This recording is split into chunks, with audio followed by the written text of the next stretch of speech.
Abre a tua Bíblia no Evangelho de Lucas. Eu convido você a se colocar em pé novamente.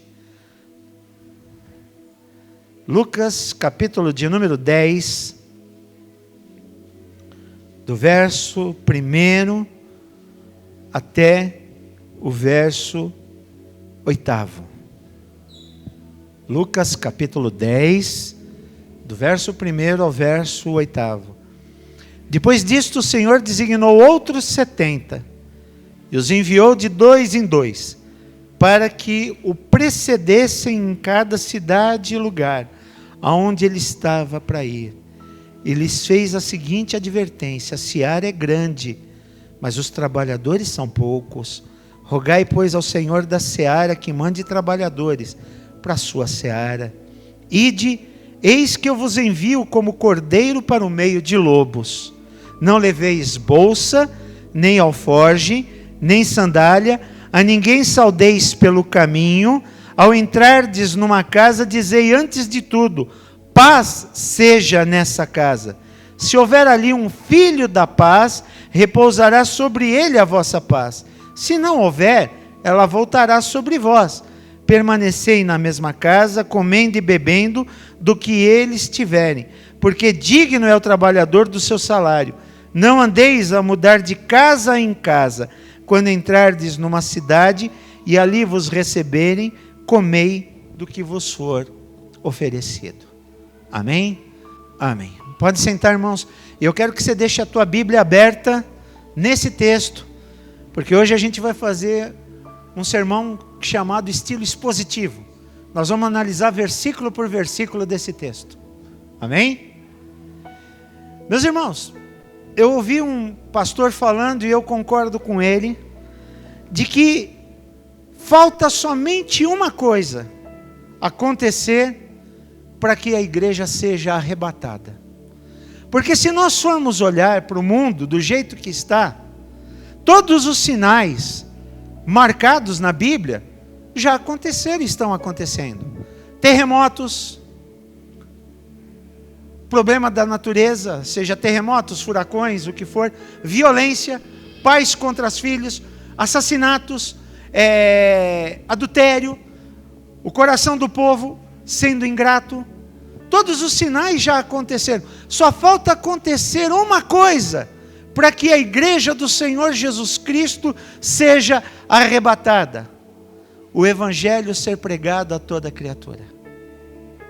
E é nesse ponto que a igreja do Senhor Jesus tem falhado. Nós clamamos: Maranata, ora vem Senhor Jesus. Mas nós temos falhado na proclamação da palavra, e nós temos falhado em irmos e fazermos discípulos. Eu queria estudar com você um pouquinho esse texto que nós lemos nessa noite. Primeiro diz que Jesus designou 70 homens e enviou eles de 2 em 2 para que esses homens precedessem Jesus. Ou seja, eles iriam preparar o lugar para que Jesus pudesse chegar, mas eles iriam chegar com a mensagem antes. Olha isso aqui falando para a igreja: você vai preceder o evangelho pregando para as pessoas antes do Senhor arrebatar a igreja e antes da volta gloriosa do Senhor Jesus a esse planeta. Você é discípulo, e você tem que fazer discípulo. E você não pode dizer para mim que você não tem condições e que você não tem capacidade, porque eu quero analisar com você alguns fatos interessantes. Primeiro lugar, esses homens não tinham mais do que 1 ano e meio ou 2 de caminhada com o Senhor. Vocês concordam comigo? Então não pode dizer que eles não tinham experiência, ou que você não pode dizer que você não tem experiência, porque eu acredito que você tem mais de 1 ano e meio de igreja. Você tem mais tempo de igreja do que esses homens tinham, de conhecimento com o Senhor. E o Senhor os chamou, e os dividiu de 2 em 2, e deu a missão para eles: vocês vão preceder a minha ida em cada cidade. O Senhor disse para eles: a seara, o campo é grande. São poucos aqueles que querem trabalhar. São poucos aqueles que querem colocar a mão no arado. São poucos aqueles que querem ir atingir e buscar as pessoas que não conhecem a graça de nosso Senhor e Salvador Jesus Cristo. Primeira coisa, não diga que você não tem aptidão. Não diga que você não tem experiência, porque esses homens não tinham. Mas eles tinham uma coisa, eles confiavam no Senhor. Eles eram obedientes à ordem do Senhor.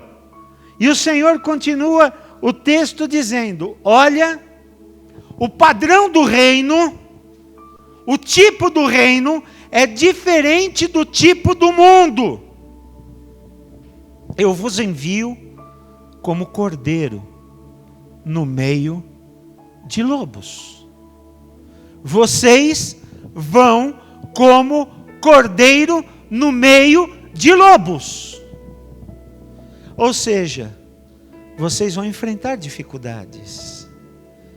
Mesmo com a fé nova que vocês têm a graça do Senhor sobre a vida de vocês. Vocês vão enfrentar dificuldades, não vai ser fácil. Eu estou com vocês. Vocês vão preceder a minha caminhada. Vocês vão preceder o reino de Deus. Vocês têm um papel importante. E o texto continua: não leveis bolsa, nem alforge, nem sandália, a ninguém saudeis pelo caminho. O Senhor está dizendo para eles uma coisa que para nós nos dias de hoje parece um absurdo. Quando a gente viaja, a gente faz mala e coloca até aquilo que a gente não precisa usar. Você já fez mala? E você já colocou, e na hora de desfazer a mala, quando você volta, você viu que você levou muita coisa que você não precisava usar? Eu gosto muito de um cara chamado Leandro Carnal. Não sei se vocês já ouviram falar. Se não foi, procura no YouTube as mensagens desse cara. É muito bom. Ele é um grande pensador, Leandro Carnal. E de manhã ele tem um programa na TV chamado Careca de Saber.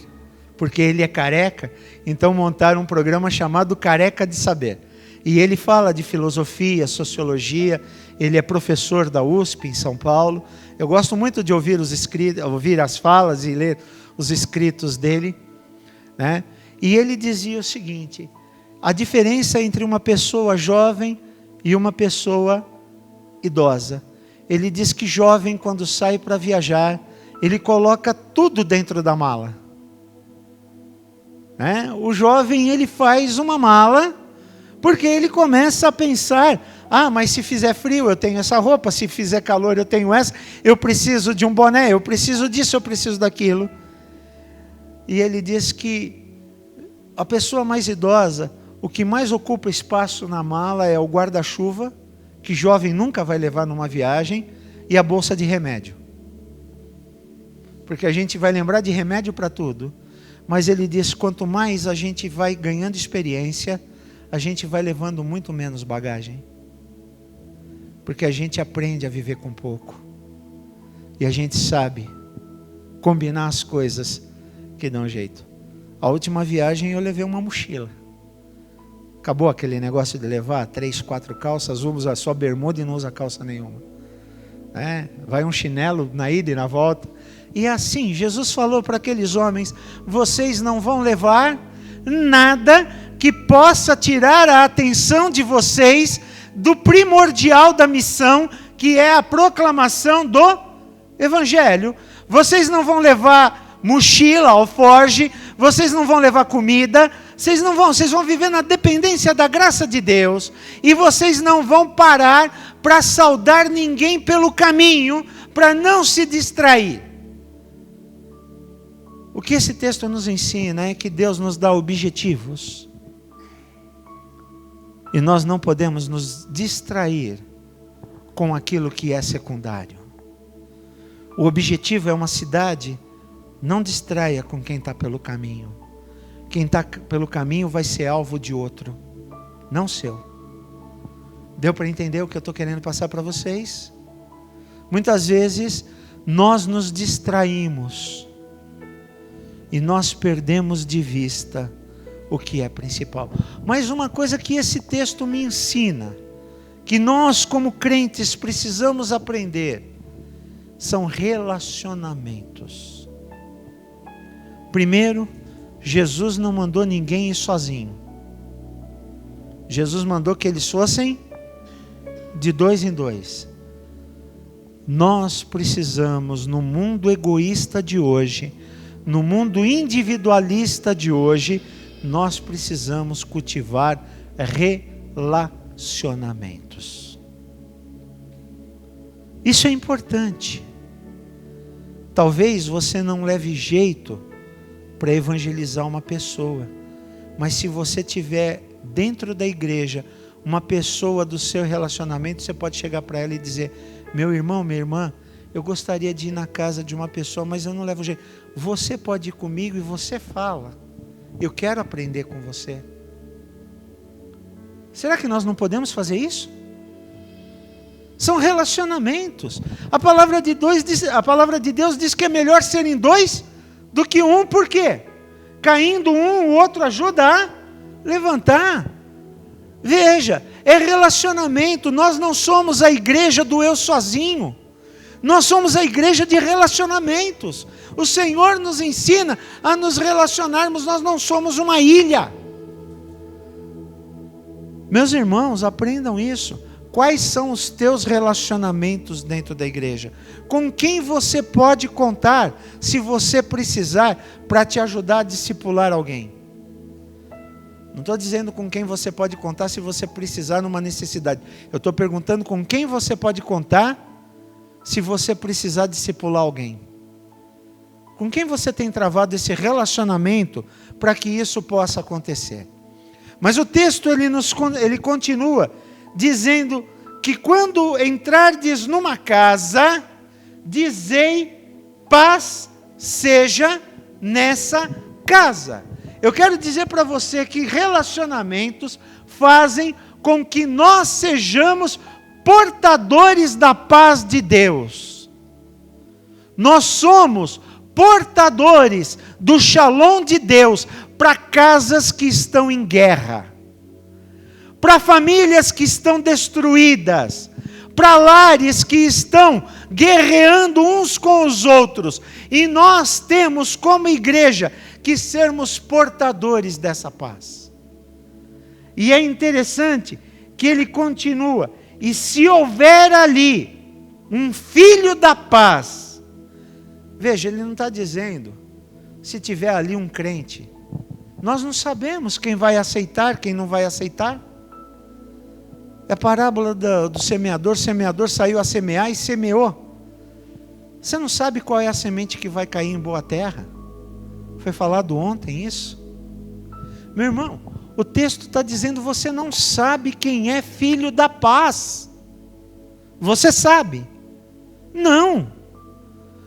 Talvez em muitos lares, de muitas pessoas que nos cercam, existam filhos da paz que precisam ser descobertos.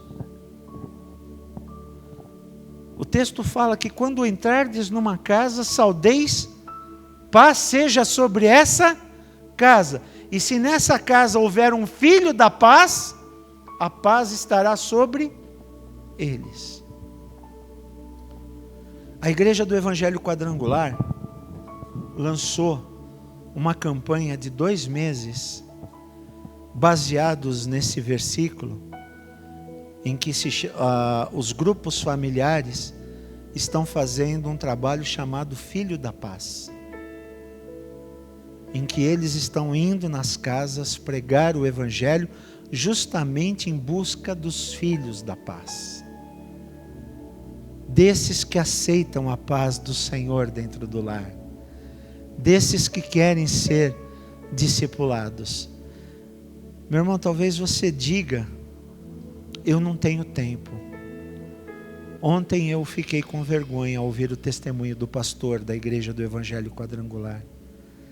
Ele disse: todos aqueles que aceitaram o desafio de participar junto comigo, ele dizia, do projeto Filhos da Paz, são pessoas que já têm coisas para fazer na igreja.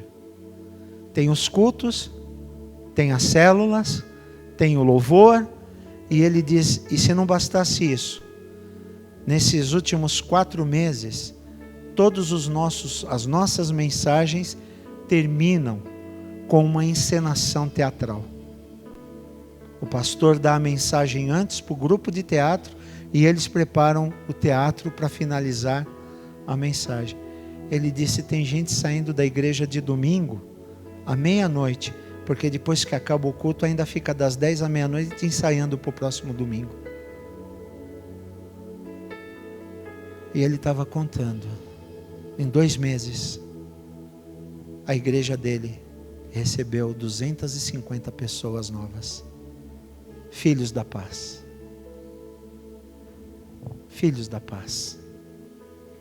O Senhor Jesus, Ele está dizendo aqui, entra numa casa, saúda essa casa com a paz do Senhor, e se houver um filho da paz, repousará sobre ele a vossa paz. Se não houver, a paz vai voltar para você. E aí vai para outra casa. Mas é interessante que ele continua o texto dizendo, não fiquem pulando de casa em casa. Permanecei nessa casa, comendo e bebendo do que eles tiverem, porque digno é o trabalhador do seu salário. Não andeis a mudar de casa em casa. Falando de relacionamentos, eu quero dizer para vocês, meus irmãos, que a tendência humana é nós desistirmos muito fácil das pessoas. Nós vamos, pregamos o Evangelho, e se a pessoa na hora não se decidir, nós desistimos dela e vamos para outra casa. Por isso que nós não temos frutos. Nós desistimos muito fácil daqueles a quem Deus não desiste. Nós não somos perseverantes. Parece que a gente não gosta de ser contrariado, né?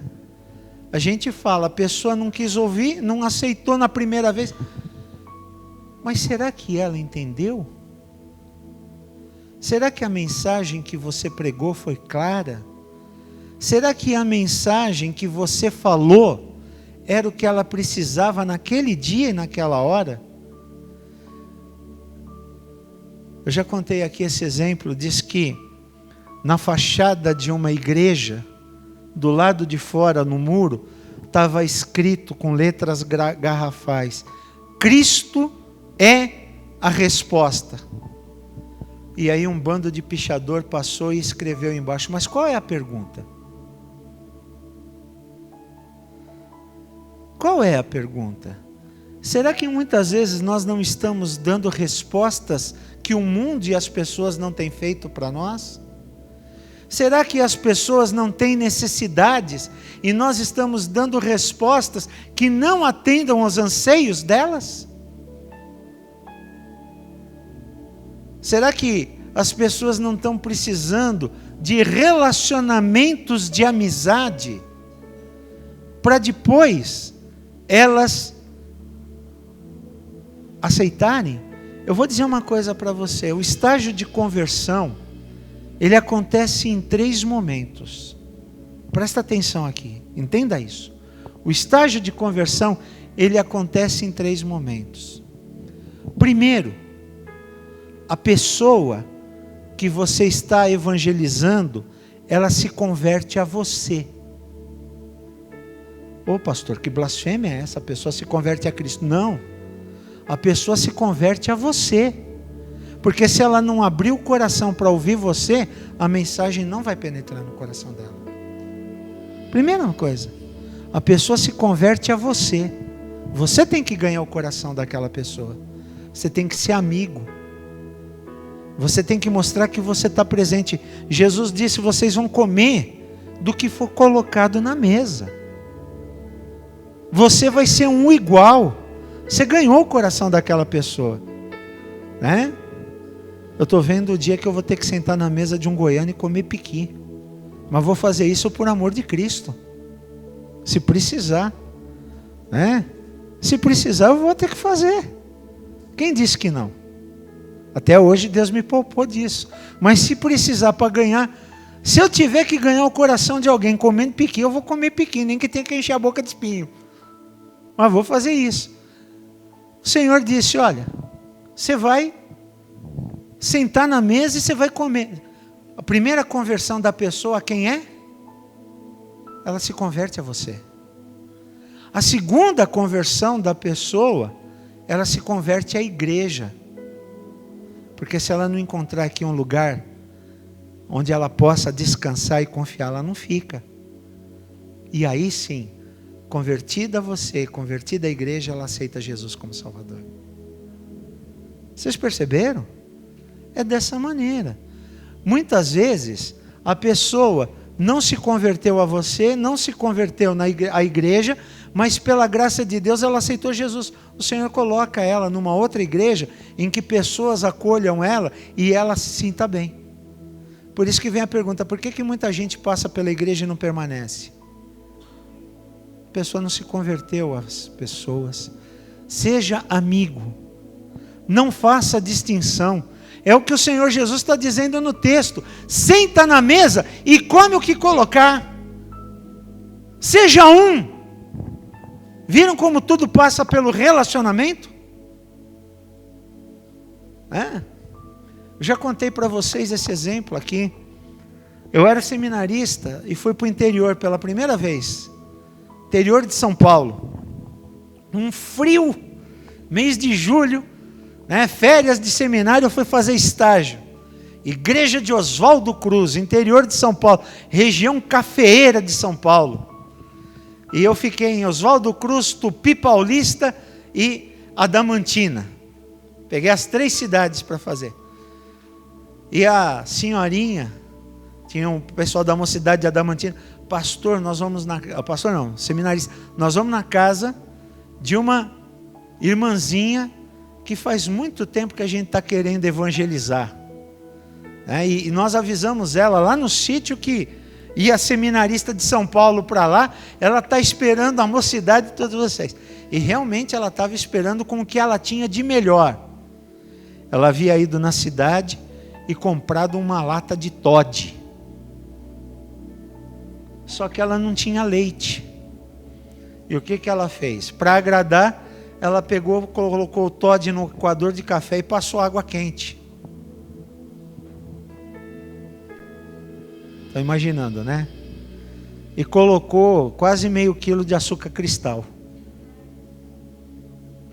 E encheu a caneca de todo mundo. E você olha: Senhor, dá força. É por amor à obra. É ser igual. E aí você olha um para o outro. Nós estávamos em 3 seminaristas. 2 do primeiro ano, 1 do terceiro. O mais velho olhou para nós e falou: tome e não reclama. A gente virou numa só. Quando a gente acabou de virar, vem a senhorinha perto da gente: que bom que vocês gostaram, tem mais, toma. E encheu a caneca de todo mundo de novo.